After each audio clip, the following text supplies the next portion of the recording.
Welcome to Hem Sharma classes. Departmental accounts examination में engineering officer and UDC का जो bare act का paper होता है, उस बेयर एक्ट में हम अपने सॉल्यूशन तक कैसे पहुंचेंगे, बेयर एक्ट कौन सा है और उस बेयर एक्ट में जो कंटेंट हम ढूंढेंगे और पर्टिकुलर उस पैराग्राफ या पेज नंबर तक पहुंचेंगे, इन सब चीज़ों को आज हम यहाँ पर डिस्कस करेंगे। हमने यूडीसी का पेपर 6 जो बेयर एक्ट का होता है विद बुक्स, मार्च 2018 का यहाँ उठाया है।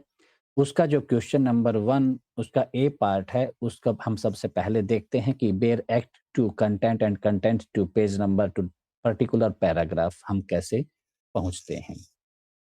What is the procedure to be adopted when an award may affect national economy or social justice adversely under the provisions of Industrial Dispute Act 1947? इस क्वेश्चन से हमें सबसे पहले बेयर एक्ट का क्लियर पता चल चुका है। यहाँ जो मेंशन किया गया है इंडस्ट्रियल डिस्प्यूट एक्ट 1947 में हमें ये सॉल्यूशन मिलेगा। अब बाकी चीजें देखते हैं कि बेयर एक्ट तो हम उठा लेंगे, इंडस्ट्रियल डिस्प्यूट एक्ट 1947 उसमें हमें जो मटेरियल मिलना है वो कहाँ मिलेगा, तो वो बाकी आपका क्वेश्चन में जो बाकी पोर्शन दिया गया है, एन अवार्ड में effect national economy or social justice, तो ये वर्ड आपको कंटेंट में मिलेंगे। इन्हीं के आधार पर हम फिर आगे बढ़ेंगे। तो सबसे पहले हमने उठाया इंडस्ट्रियल डिस्प्यूट एक्ट। अब उसके कंटेंट पर गए, उसके कंटेंट को हम एक-एक करके देखेंगे। तो एग्ज़ाम से पहले आप इनके कंटेंट्स को एक बार सरसरी नज़र से देख लें कि क्या-क्या टॉपिक्स इसमें जो कंटेंट दिए गए हैं, ताकि आप एग्ज़ाम के समय पर आपको वो चीज़ थोड़ी-सी आसानी रहेगी ढूँढने में। तो हमारा जो अवार्ड के बारे में बात की थी, हमने कंटेंट का देखा, दूसरा पेज, तीसरे पेज पर हम पहुँचे, तो अवार्ड के कंसर्न यहाँ पर ज़िक्र किया गया है, publication of reports and awards. तो section 17 of industrial dispute act और यहाँ पर पेज नंबर राइट साइड में मेंशन किया गया है कि आपके बेयर एक्ट के पेज नंबर 52 पर अवार्ड के कंसर्न बताया गया है। कमेंसमेंट ऑफ अवार्ड है, publication of reports and awards है। तो जो भी क्वेश्चन हमारा था उसी के हिसाब से हम वहाँ आंसर लिखेंगे। पेज नंबर 52 पर पहुंचे तो सेक्शन 17 यहाँ पर मेंशन किया, कमेंसमेंट ऑफ अवार्ड है। अब इसी में से हमारा आंसर निकलेगा। अब डिपेंड करता है कि आपका क्वेश्चन जो दिया गया है वो 5 मार्क्स का है कि 10 मार्क्स का है। तो जितने मार्क्स का आपका क्वेश्चन है उसी के हिसाब से आप अपनी लाइन्स देखेंगे। 5 टू 7 लाइन्स रहेंगी आपके 5 मार्क्स के वाले क्वेश्चन में। अगर 10 मार्क्स का है तो 10 टू 12 और 13 लाइन्स आपको इसी में से निकालनी होती हैं। फिर सरसरी नज़र से, क्योंकि आप पूरे पैराग्राफ को पढ़ेंगे तो काफ़ी समय बर्बाद हो जाएगा, तो आपको सरसरी नज़र से इसमें से इम्पोर्टेंट पॉइंट्स निकालने हैं। तो यहाँ पर award has been given by labour court tribunal, ऐसे आप देखेंगे कि given by the national tribunal.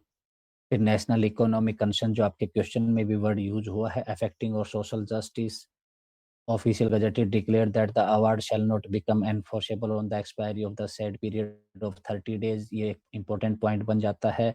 An award under the provisions of the government and central government within 90 days, ये भी एक important point है।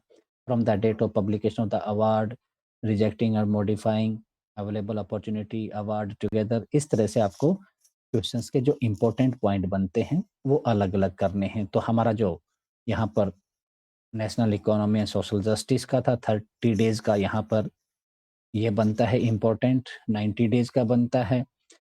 फिर award rejected modified been before the legislature, legislature के सामने वाला पॉइंट हो गया। Award become enforceable on the expiry of the 15 days, 15 days का एक हमारा ये पॉइंट हो जाएगा। हमें इस तरह इन पॉइंट्स को छांटना है। और 30 डेज का हमारा पहला पॉइंट हो गया। Date of publication of the award, make an order rejecting और modifying the award shall become and for expiry of the 15 days का, और shall become into operation on the date when the award becomes enforceable। इन्हीं points को हम फिर अपने solution में लिखते हैं। तो एक-एक करके चलिए स्टार्ट करते हैं। सबसे पहला पॉइंट 30 डेज वाला। अब पैराग्राफ का हम देखेंगे कि हम अपनी लैंग्वेज में इसमें लिखें क्या। तो अप्रोप्रिएट गवर्नमेंट का जो है whole part of the award. Case may be the central government by notification the official gazette declare that, ये मेन लाइन है, declare that the award shall not become enforceable on the expiry of the said period of 30 days. तो हमारा question हमें उसमें लिखने की जरूरत नहीं होती है, हम क्वेश्चन नंबर जस्ट लिखेंगे कौन सा क्वेश्चन नंबर है, फिर उसका हम सॉल्यूशन लिखते हैं। On public grounds affecting national economy or social justice the appropriate government और central government may by notification declare that the award shall not become enforceable on the expiry of the said period of 30 days. ये हमारा पहला point है। दूसरा point का हमारा जो 90 days वाला पॉइंट था, इसमें से अब हम लाइन पूरी निकालेंगे। तो declaration has been made in the relation award, तो अप्रोप्रिएट गवर्नमेंट, ये लाइन हमारी मेन है। अप्रोप्रिएट गवर्नमेंट और द सेंट्रल गवर्नमेंट में within 90 days from the date of the publication of the award under section, ये इन सब चीजों को हम छोड़ देंगे। तो जितना हमारा जरूरी पॉइंट बनता है उन्हीं को हम वहां से लेंगे। Make an order rejecting modifying the award, और ये हमारा 90 डेज की कंडीशन हम यहाँ पर लिखेंगे। द अप्रोप्रिएट गवर्नमेंट और सेंट्रल गवर्नमेंट में within 90 days from the date of publication of the award make an order rejecting और modifying the award and lay the award together with order before legislature और parliament respectively.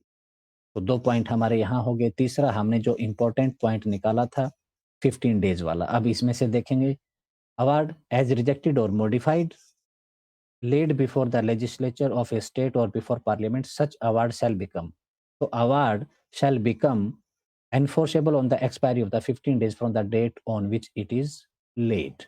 तो ये हमारी एक line है। when any award is rejected or modified by an order shall become enforceable on the expiry of 15 days from the date on which it is so laid. तो ये points हमने यहाँ से निकाले।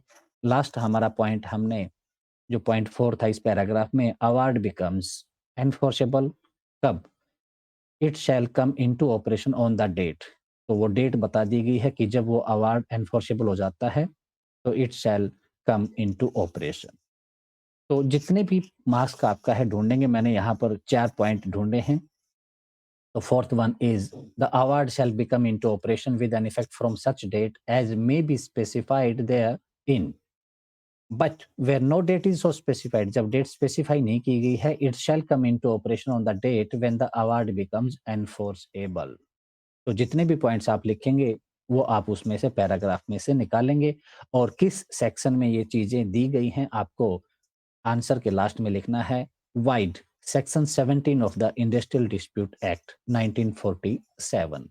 तो यहाँ पर आपका जो आंसर है वो कंप्लीट हो जाता है। पॉइंट्स आपको अपने हिसाब से जितनी की रिक्वायरमेंट होती है उस पैराग्राफ से निकालेंगे। तो मैंने 4 पॉइंट निकालने थे, मैंने इंपॉर्टेंट डेट्स वाला निकाल लिया, और भी लाइनें हैं उसमें, आप उनमें से वो भी आप लिख सकते हैं जितनी आपकी रिक्वायरमेंट है।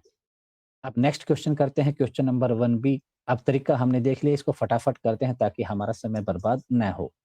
When a proceeding under the Industrial Dispute Act, यहाँ पता चल गया, said to have been started and when does it conclude, तो यहाँ पर प्रोसीडिंग की बात की है। व्हेन ए प्रोसीडिंग और इंडस्ट्रियल डिस्प्यूट एक्ट में, तो सबसे पहले हम अपना डिस्प्यूट एक्ट उठाएंगे, इंडस्ट्रियल डिस्प्यूट एक्ट। इसे कंटेंट में जाएंगे, पहले पेज पर देखेंगे कि क्या कहीं पर हमारा जो लिखा है ये सब कंटेंट हम एक एक करके देख लेंगे। सेकंड पर भी नहीं मिला, थर्ड पर जाकर हमें मिला commencement and conclusion of proceedings, यही हमारे क्वेश्चन में पूछा गया है। तो हम कंटेंट तक पहुंच गए, फिर हम जाएंगे अपने पेज नंबर 57 पर गए, तो वहां पर सेक्शन 20 में लिखा है commencement and conclusion of proceeding, जो हमने ढूंढा था। अब इसी में से ही हमारा आंसर बनेगा। A conciliation proceeding shall be deemed to have commenced on the date on which a notice or strike or lockout, and section को हम छोड़ दें, कोई जरूरत नहीं पड़ती है। फिर है a conciliation proceeding shall be deemed to have concluded, क्या क्या कंडीशंस दी गई हैं। When a settlement is arrived, एक सेटलमेंट वाला केस ले लेंगे, memorandum of the settlement is signed by the parties of the dispute। Second point बन जाएगा where no settlement is arrived, कोई सेटलमेंट नहीं है, तो report of consumption is received by the appropriate government। When a reference is made to the court, तो ये हमारे points बन जाते हैं जितनी भी हमें रिक्वायरमेंट होगी।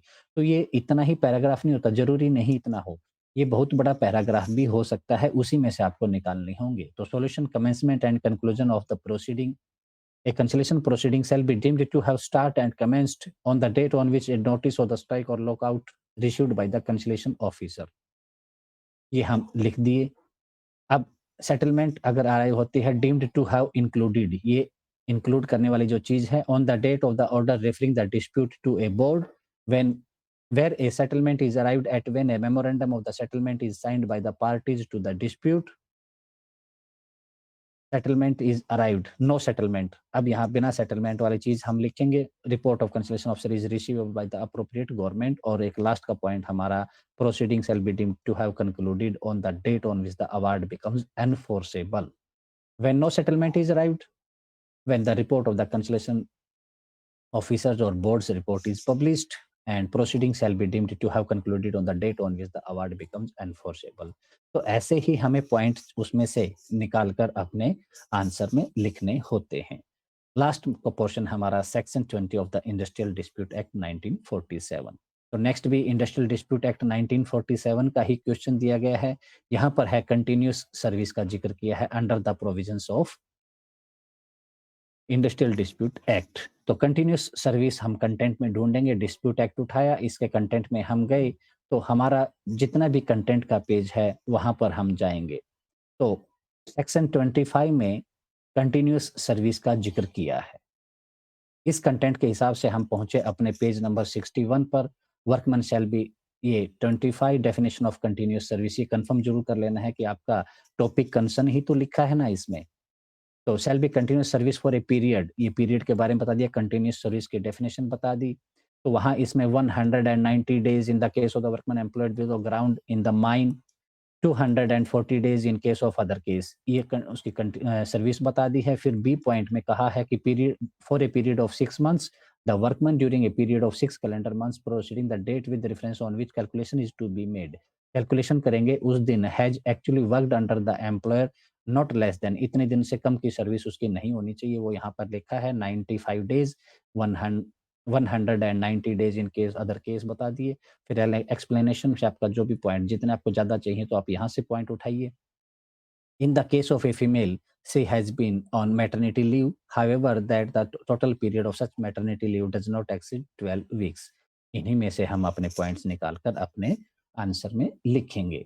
तो 1 ईयर कंटिन्यूअस पहले सर्विस के बारे में बता दिया, जो हमने सबसे पहले देखा था, workman during a period of the 12 calendar months preceding the date with reference to which calculation is to be made, has actually worked under the employer not less than. अब वो कंडीशंस दो दी गई थी, 190 days in case of workman employed under grounds of the below grounds in a mine and 240 days in any other case.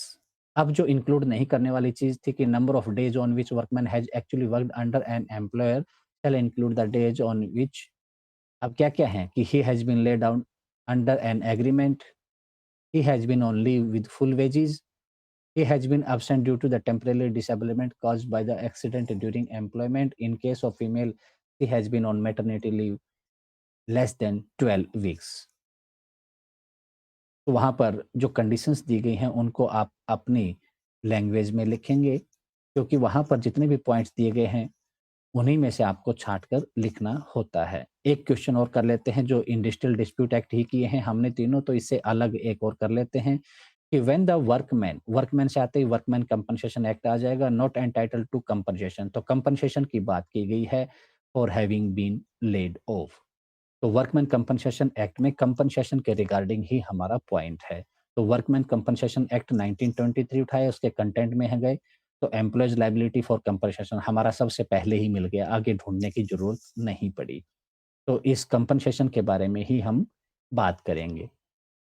Employers liability for compensation, कि कब liable हो जाता है कंपनसेशन के लिए। तो provided that the employ shall not be so liable, liable कब नहीं होगा वो पॉइंट्स यहाँ पर दिए गए हैं, इसका सब पार्ट है। तो इसी में से ही हमें वो चीजें छाटनी होती हैं।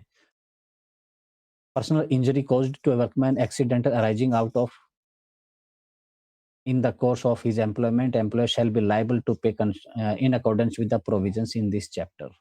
तो जितना भी आपका मेटेरियल अवेलेबल है आपके पेयर एक्ट में, सॉल्यूशन वहीं से निकलना है। तो आपके पैराग्राफ ज्यादा बड़े हो सकते हैं, तो आपके लिए जितने भी रिक्वायरमेंट है उतने पॉइंट्स आप इसमें से निकाल लीजिए कि सर्विस में है one or more employer in employment that the disease has arisen out of and और the course of the employment, workman employment any specialized in part C of the schedule, 3 central government और the state government by notification, इन सब चीज़ों में से हमें वो points निकालने हैं। हमारा जो सॉल्यूशन बनेगा वो यहीं से बनेगा कि डिजीज़ की वज़ह से है, एक्सीडेंट की वज़ह से है, किन चीज़ों में वो लायबल होगा, किन चीज़ों में लायबल नहीं होगा। जो भी मटेरियल आपका वहाँ पर प्रोवाइड किया गया है आपके बेयर एक्ट में। Workman shell not B liable for the compensation in respect of any injury which does not result in the total or partial disablement for a period exceeding 3 days. In respect of injury due to influence of drink or drugs, injury due to willful removal or disregarded of any safety guard or device, ये सब points दिए गए हैं जहां पर वो चीजें liable नहीं रहता। कंपनसेशन के बारे में आपका क्वेश्चन पूछा गया है। In if any occupational disease whilst in the service of the similar nature and work when workman while traveling by public transport to his place of the work met with fatal accident। तो जितनी भी conditions हैं मैंने आपको यहाँ पर 5 points निकाले हैं, तो आपकी जितनी रिक्वायरमेंट है उतने पॉइंट्स आप वहां से अपने बेयर एक्ट से निकाल सकते हैं under section 3 of the workman compensation act. ये आपके लास्ट में लाइन होनी चाहिए कि आपने जो जो भी कुछ लिखा है उसकी रेफरेंस क्या है, किस आधार पर आप ये बात कह रहे हैं, तो आपका जो आंसर है वो किस आधार पर है। तो बेयर एक्ट से रिलेटेड हमारे ये पॉइंट्स थे कि जो भी चीजें हैं आपकी बेयर एक्ट में, सबसे पहले आपको बेयर एक्ट का क्वेश्चन में पता चलेगा। आप कंटेंट पर जाएंगे, कंटेंट में जाकर आप देखेंगे कि जो भी क्वेश्चन में पूछा गया है क्या वो मटेरियल, क्या वो वर्ड आपका कंटेंट में है। कंटेंट में जब आपको वो वर्ड मिल चुका है तो आप जाएंगे फिर पेज नंबर पर, और उस पेज नंबर से फिर आप उनमें से इम्पोर्टेंट पॉइंट्स जो बनते हैं उस पेज पर, उस पैराग्राफ में उन इम्पोर्टेंट पॉइंट्स को आप निकालेंगे और अपनी लैंग्वेज में उनको लिख देंगे। तो आपका सॉल्यूशन यही बनता है। और लास्ट में आपका जो रेफरेंस रहेगी वो लिखनी होती है। तो बेयर एक्ट के कंसर्न जो मैं डिस्कस करना चाहता था, आप लोगों से ये चीज़ें डिस्कस की कि किस तरह आपको बेयर एक्ट में लिखना चाहिए ताकि आपको आसानी मिले। कंटेंट्स को आप एक बार रेफ़र ज़रूर कर लीजिएगा एग्ज़ाम में जाने से पहले, क्योंकि जैसे ही आपने अगर नज़रों में से निकाला होगा, उसको एक बार पढ़ा होगा, तो आपको ध्यान आएगा कि हाँ, ऐसा भी कोई कंटेंट में वर्ड था। तो ढूँढने में बड़ी आसानी होती है और आप उसको ढूँढ कर लिख सकते हैं। आपका 10 मार्क्स का अगर क्वेश्चन है तो 10 टू 12 और 13 लाइन्स आपको लिखनी चाहिए। ओके, मुझे आशा है कि ये वीडियो आपके लिए हेल्पफुल साबित होगी।